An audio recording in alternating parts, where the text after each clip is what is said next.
And this is what it looks like without shirt stays. You'll notice that when he puts his arms up, okay, it looks good. Uh-oh, uh-oh, uh-oh. And now his arms go down, and look at how...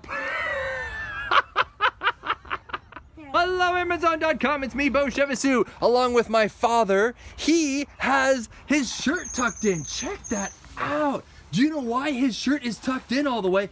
Dad, go ahead and put your arms up in the air. Uh-huh.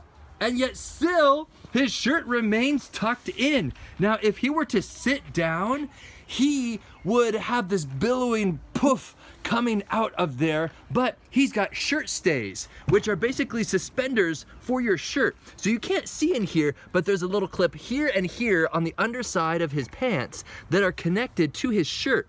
And they go down his leg.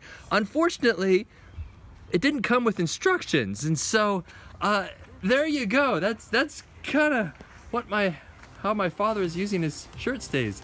5 out of 5 stars, guys. 5 out of 5 stars. You don't want to have your shirt untucked or else you'd look ridiculous.